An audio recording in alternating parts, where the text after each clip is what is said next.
হিন্দুদের যদি এরকম একটা বোর্ড থাকতো তখন কি হতো? এরা তো প্রত্যেকেই ভারতীয় যারা রয়েছেন, আমাদের যারা ব্যুরোক্রেটস রয়েছেন তাদের অসুবিধা কোথায়? অ্যাডমিনিস্ট্রেশন মানতে, দেশের পরিকাঠামো মেনে বিচার হতে এদের অসুবিধাটা কোথায়? তারা সুপ্রিম কোর্ট মানবেন না। বাংলাদেশের জামাতে ইসলামের মতো কিছু উগ্রবাদী সংগঠন যারা ডক্টর ইউনিসের উপরে চাপ তৈরি করে রেখে দিয়েছে এবং ইউনিস সরকার তাদের নির্দেশেই চলছে বলে সেই দেশের মানুষ বলছেন, তারা চাইছেন হিন্দু শূন্য করতে।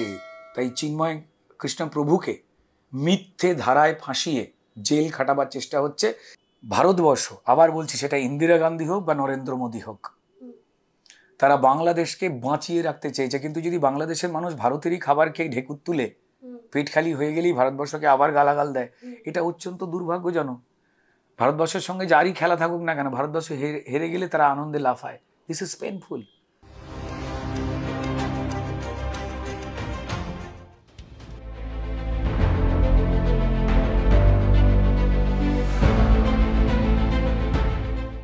কাদের কাছে পাঁচটা? কাদের কাছে হবে পাঁচটা? কি অনলি হিন্দুসদের কাছে হবে? তা তো নয়।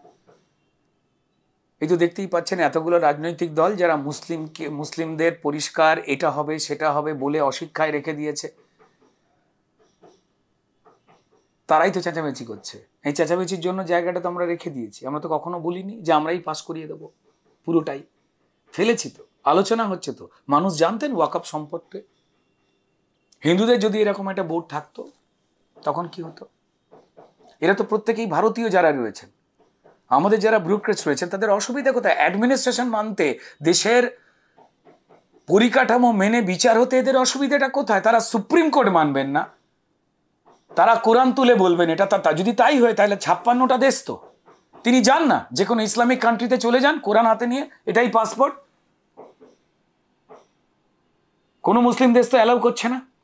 যখন এই মুসলমানদের যখন পরিবার গিয়ে আমেরিকায় থাকে, কই তখন সেখানে নিয়ম মেনে চলে কেন? সেখানে কেন লাফায় না তারা?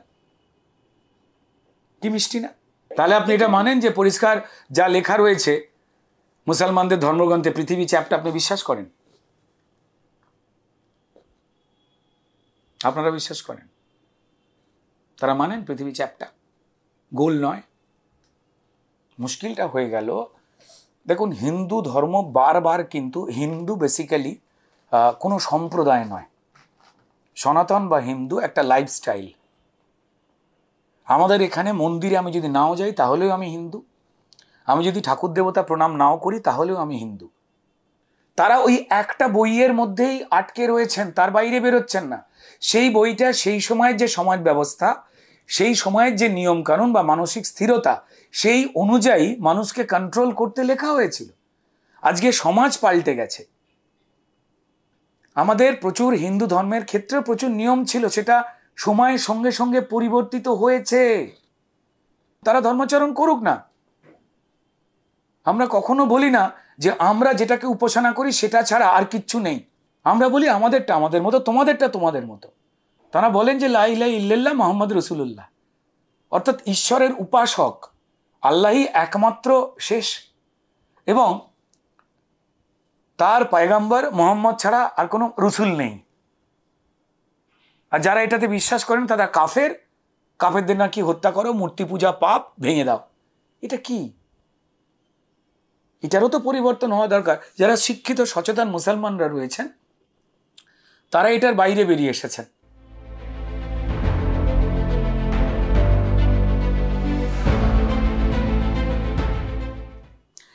ফার্স্ট অফ অল হচ্ছে যে একটা দেশের এই ধরনের ব্যাপার সেই দেশের একান্ত নিজের। আমরা বাড়ি থেকে রিকোয়েস্ট করতে পারি, কালকে রণদীপ জয়সওয়াল, যিনি মিনিস্ট্রি অফ এক্সটার্নাল অ্যাফেয়ার্সের অফিসিয়াল স্পোক্সপারসনস, তিনি চিঠি প্রকাশ করেছেন এবং মন্ত্রক থেকে জানানো হয়েছে বাংলাদেশের কাছে। তার উত্তরে তারা কি চিঠি দিয়েছেন? বাংলাদেশে 25% হিন্দু ছিল, কমতে কমতে এখন 6% এসে থেকেছে। আর এদিকে পশ্চিমবঙ্গে 4% মুসলমান ছিল, তারা বাড়তে বাড়তে 30%-এর উপরে হয়েছে। মাইনরিটি বা সংখ্যালঘু সম্প্রদায় তখনই বংশ বিস্তার করে বা বেড়ে ওঠে যখন তাদের উপরে নিরাপত্তা থাকে। আমাদের দেশ বা পশ্চিমবঙ্গে সেখানে কিন্তু হিউজ সংখ্যক মুসলমান রয়েছে, যা পাকিস্তানেও নেই। তারা যদি দুঃখে থাকতো, কষ্টে থাকতো, তো তাহলে তারা জনসংখ্যা হৈ হৈ করে আনন্দে বাড়িতে অন্নপ্রাশন করতে পারতো প্রত্যেক বছর বাচ্চা পেড়ে? সম্ভব ছিল না। আমাদের ভারতবর্ষের একটাও আইন, একটাও প্রকল্প দেখাতে পারবেন যা হিন্দুদেরকে প্রায়োরিটি দিয়ে রয়েছে? নেই। প্রত্যেকটা ধর্মের জন্য একই প্রজেক্ট, একই প্রকল্প। বরং কংগ্রেস সরকারের আমলে হজ করতে যাওয়ার সময় যে যে সুবিধা দেওয়া হতো, বিজেপি সরকার এসে মুসলমানদের জন্য সেটাকে আরও বাড়িয়েছে, আরও নিরাপত্তা। কিন্তু বাংলাদেশে দেখুন তো উল্টো, 25% হিন্দু ছিল, সেখান থেকে ধর্মান্তকরণ, তাদের জমি কেড়ে নেওয়া, মারধর করা, বিভিন্ন কিছু করবার পরে তাদের সংখ্যা কমতে কমতে 6% এসেছে। বাংলাদেশের জামাতে ইসলামের মতো কিছু উগ্রবাদী সংগঠন যারা ডক্টর ইউনিসের উপরে চাপ তৈরি করে রেখে দিয়েছে এবং ইউনিস সরকার তাদের নির্দেশেই চলছে বলে সেই দেশের মানুষ বলছেন, তারা চাইছেন হিন্দু শূন্য করতে। তাই চিন্ময় কৃষ্ণ প্রভুকে মিথ্যে ধারায় ফাঁসিয়ে জেল খাটাবার চেষ্টা হচ্ছে। কে বলেছে ভারত করবে না? ডেফিনেটলি করবে। There is some process. International organisations আছে, ইন্টারন্যাশনাল কোর্ট আছে, তার বাইরে কেউ নয়। ওরা মনে করতে পারে যে বাংলাদেশটাই একটা পৃথিবী, তা তো নয়। বাংলাদেশের উপরে ভারতবর্ষের চিরকাল ভালোবাসা আছে, নাহলে আপনি বলুন না। বাংলাদেশের দুরবস্থায় ভারতবর্ষ ডিম পাঠাচ্ছে, চাল পাঠাচ্ছে, মশলা পাঠাচ্ছে, লঙ্কা পাঠাচ্ছে, সেগুলো খাচ্ছে দাচ্ছে, খেয়ে ঢেকুর তুলে আবার ভারতবর্ষকে গিয়ে গালাগাল দিচ্ছে এরা। This is really unfortunate.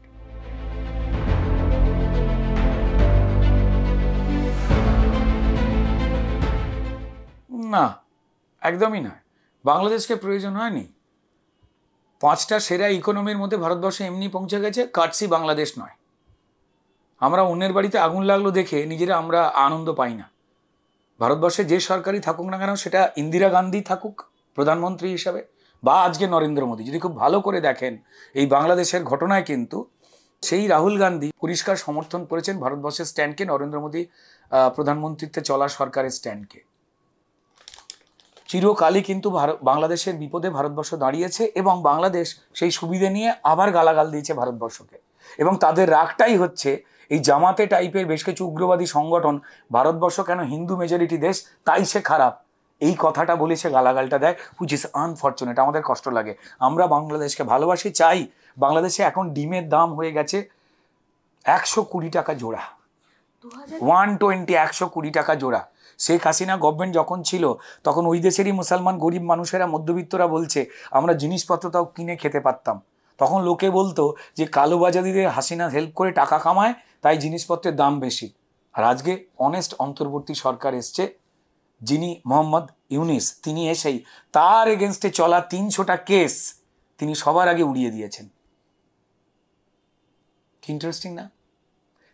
তিনি সবার আগেই এসে প্রচুর ক্রিমিনালস যারা বাংলাদেশে এবং ভারতবর্ষের ক্ষতি করত, যারা জেলে ছিল, তাদের ছেড়ে দিয়েছেন। কি ইন্টারেস্টিং না?